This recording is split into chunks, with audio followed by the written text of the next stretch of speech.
time. We thank our witnesses for being here today. We're going to be dealing with an important subject, the Army Fee Assistance Program that is in disarray. This is a case of outrage and mismanagement.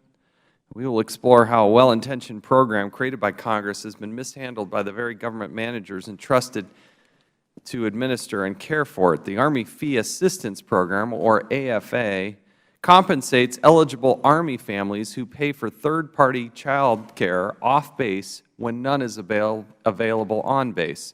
In October of 2014, the Army transferred the responsibility for administering the program from a private entity, Child Care Aware, to the General Services Administration, the GSA.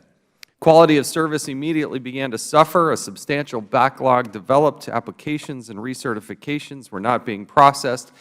And ultimately, payments were not being provided, so Army families, nearly 10,000 of them, struggled to pay their child care providers. Desperate for help after payments stopped without warning, Army families struggled to break through to customer service to get answers. Due to insufficient staffing, software, and planning, their calls and emails for help literally went unanswered. In fact, we're going to hear about how they were destroyed. In addition, GSA deleted 4,000 estimated voice messages and an unnumbered number of emails. In transitioning the programs to GSA, the Army made promises it couldn't keep, and families were left holding a bill for child care they couldn't pay. Upon announcing the transition in January 14, the Army told families, quote, "Our goal is to assure a seamless transition for our Army families and child care providers." It went on as the Army assured families, quote, "There will be no disruptions in payments," end quote, and that, quote, "the Child Care Fee Assistance Program will continue to be issued monthly," end quote. That was not true. It's not true today, and a lot of families have unnecessarily had to finance this and suffer through the consequences of it. Some of them have been devastating to families who simply cannot afford to keep up with the payments.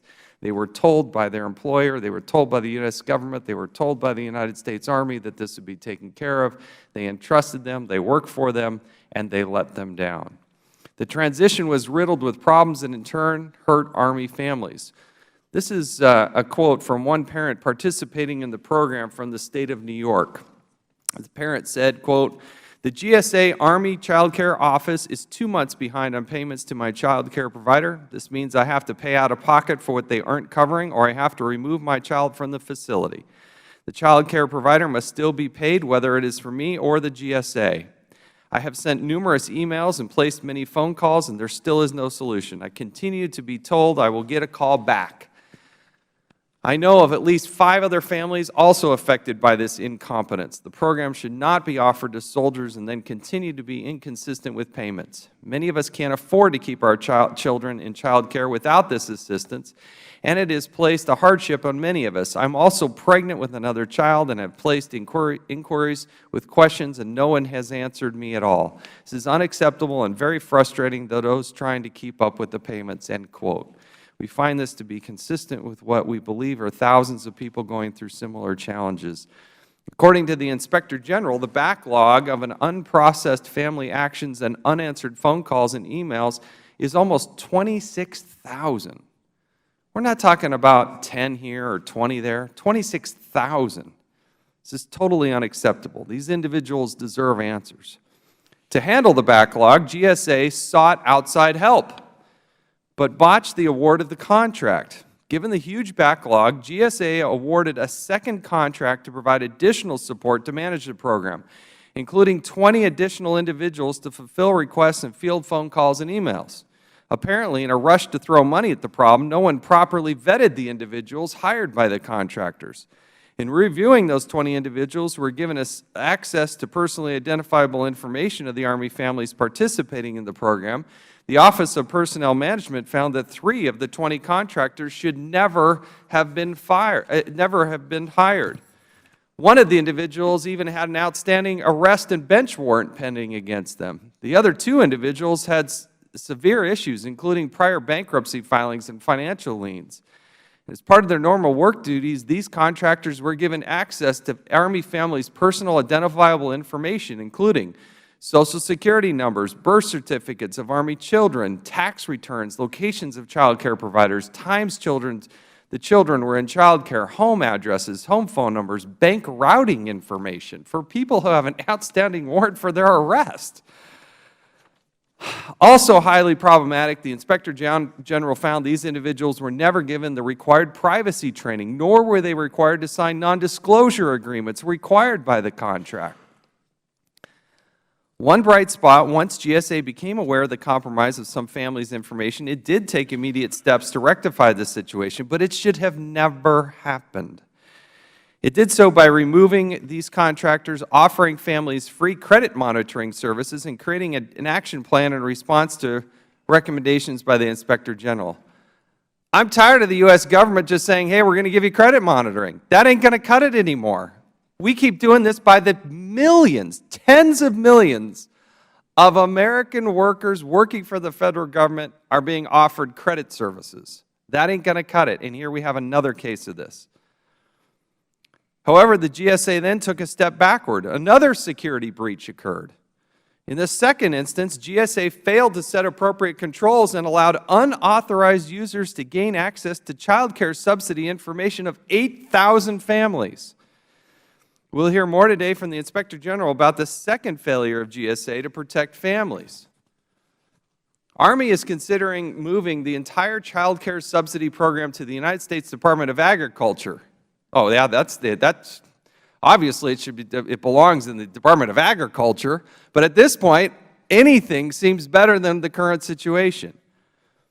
Another transition could occur as early as December of 2015, but for families who are suffering through this now, it doesn't sound like an acceptable answer. Given the rocky transition to GSA, we need to understand how the Army plans to avoid the problems that occurred during the prior transition. It is unclear, however, how GSA and the Army plans to ensure we won't experience another boondoggle. And let me try to put in perspective how bad this is.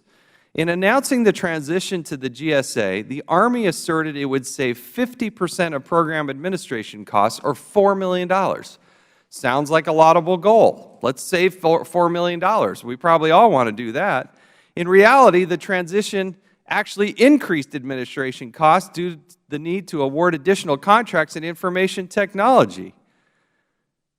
In fact, it cost an extra $4.4 million. So instead of saving $4 million, it cost $4.4 million extra, an $8.4 million swing.